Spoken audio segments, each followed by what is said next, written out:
What if I told you that we could actually convert your $100 capital into a very stable digital business that is profitable?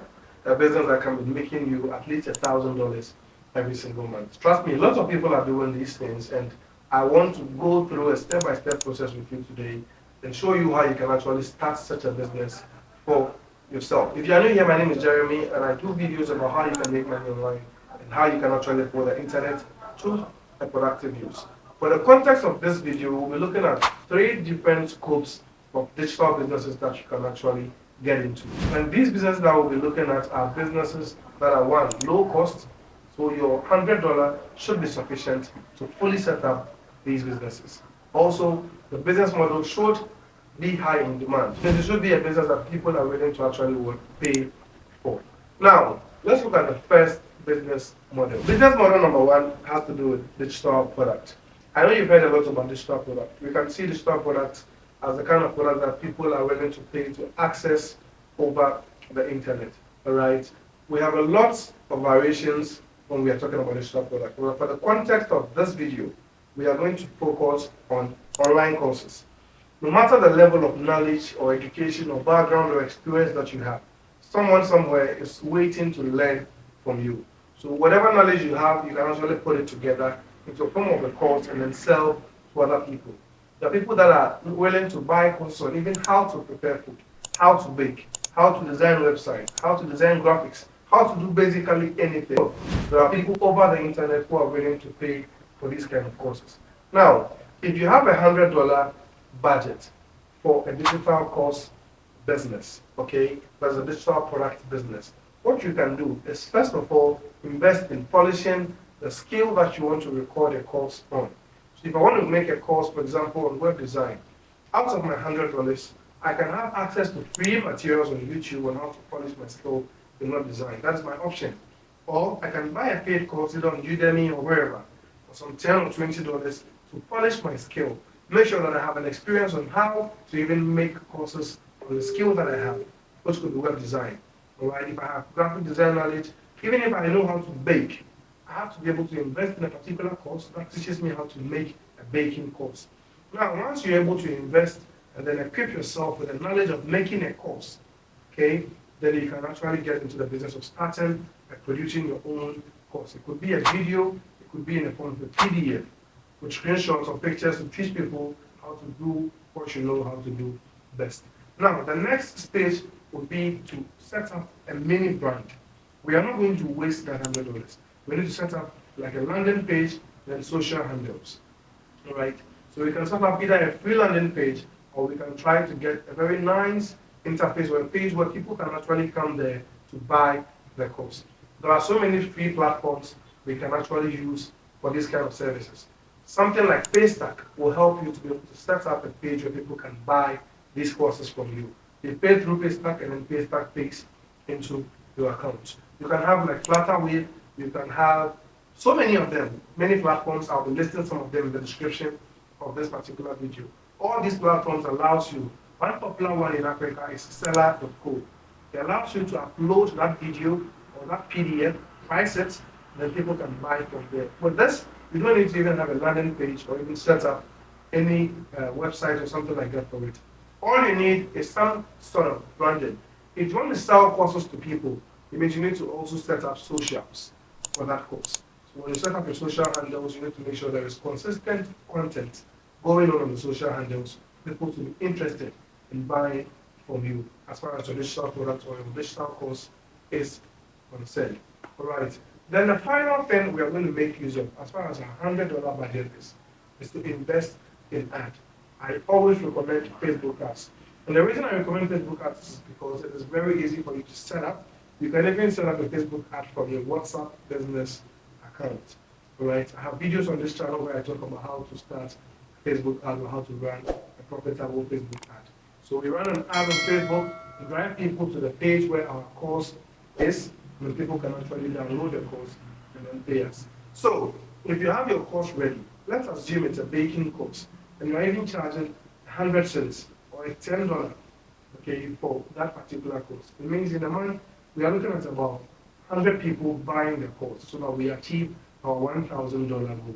This is something you can easily do if you were able to run ads with part of your $100. With these steps that I've mentioned, definitely you will not even run out of the $100 within your first month if you use your budget wisely. I'll be showing you in a few minutes some strategies you can also implement to minimize your cost as far as setting up this digital product business is concerned. Now let's move on to the second business model. With this model, you can also set it up with just $100 budget. We are looking at the service business or the scale business. All right. So here we are going to make sure that we have a scale. We have something we can do over the internet, something somebody is willing to pay us to do for them over the internet. There are so many skills like web design, graphic design, I mentioned earlier, a lot of them.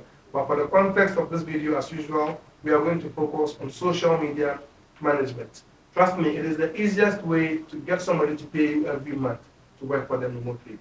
There are lots of busy people out there who want somebody to manage their social handles professionally, and they are willing to pay those people. This is actually something you can set up as a business or as a freelancer. You can set up your own social media management agency.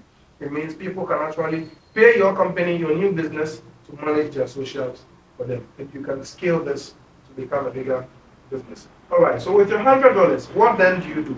You need to, as usual, make sure that you have equipped yourself with all the skills you need to start a social media business. Make sure you yourself have some practical experience in managing social media pages. You cannot go and take people's money when you don't have the skill of social media management. All right, you need to make sure you position yourself properly. So the wisest thing to do, invest some time in learning social media management, the do's and don'ts, the pros and cons of social media management. Make sure you even access a paid course if necessary to make sure you are ready for the social media management business. That is the first thing. The second thing you need to do within your same $100 budget is to make sure that you set up a website. Now, for social media management business, you cannot do a landing page. You can't use third-party platforms. The straight truth is that you should get a simple website that highlights your experience, that highlights your services that you render in the social media management, even possibly maybe your experience, your team, okay, everything that comes together to make you the best fit for a company that wants a social media management agency or an individual as a freelancer. You need to get a website at all costs. And I'm sure you can get a website under the same $100 budget. If you check the link of this very video, I've shared with you a coupon link to Hostinga where you can get your domain, then your hosting for about $35, okay, for the whole year. And then with this, you can use the help of AI or your basic WordPress knowledge to build a standard website for the social media agency. All right, then the third thing, which is the final thing, of course, is to make sure we reach a lot of people. Once we have our website set up, we have enough knowledge about social media management. Now we need to advertise. You can't do away with Canva. Okay, Canva is a free platform that allows you to design graphics or even flyers. So you need to make sure you have the free trial or a free plan of Canva to design some flyers or graphics. You can even do video adverts on Canva. And then you set up a social media handle where you'll be investing part of your $100 budget. If it is a 1-week campaign, you can be doing around $5 a day for 7 days. That is $35. And trust me, for $35, you will have people contacting you for the service that you put out there. And if you get your first 5 people even on board social media management services, it means you are in business. Very simple.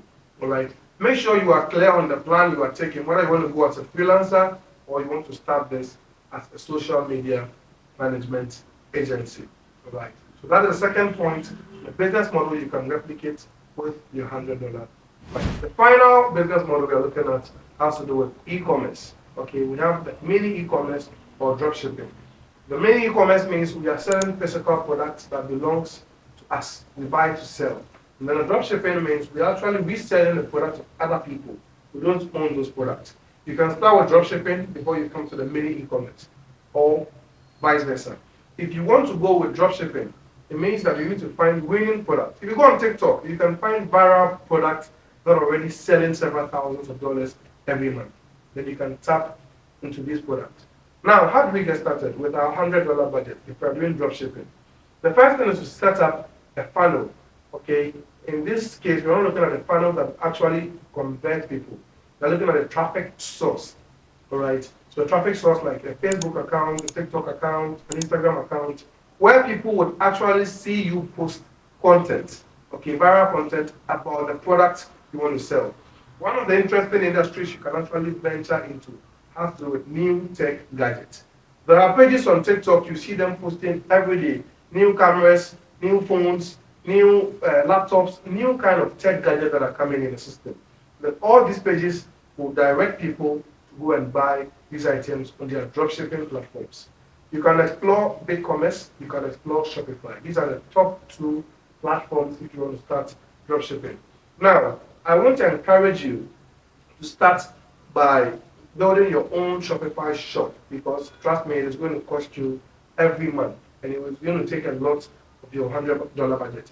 But what you can actually do is you can find stores that already have the product, you can resell or promote those products and get paid commissions. All right, before you actually scale to starting your own Shopify platform or your own dropshipping website. Now, with a mini e-commerce, here you don't have to even do dropshipping or the affiliate kind of dropshipping, but rather you can sell physical products, okay, that you have bought and then you want to resell. People can invest in wristwatches.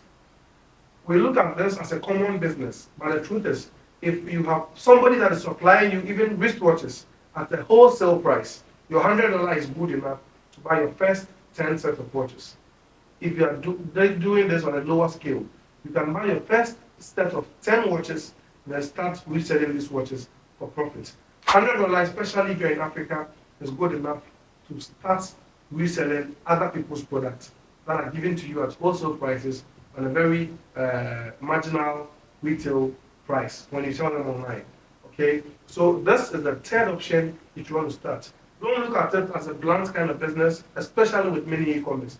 A lot of people underrate mini e-commerce because it doesn't look glamorous in the beginning, but this is something you can scale to a higher height. First things first, make sure you consider these three things before you decide on which of these three businesses you want to get into. Number one, your network. Make sure any business you choose among the list I've mentioned is a business that your network will help you to sell. Okay, because your first 10 customers will definitely come from your network.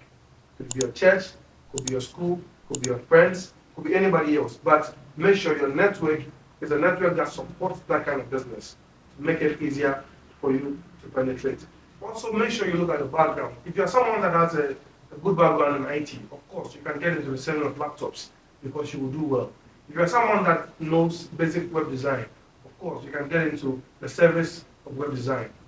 If you're someone that knows basic social media, of course, you can do that as well. So make sure your background also influences the decision you make. All right? Then, let's look at your interest. If you are selling something you don't like, trust me, you will eventually quit. But imagine you being a tech person selling laptops. It's something you have interest in, and you will enjoy doing that kind of business. Now, these three things I have mentioned, your interest, your background, your network, will influence your first 10 customers. And your first 10 customers definitely will decide whether you can flourish with these businesses or you will die along the line.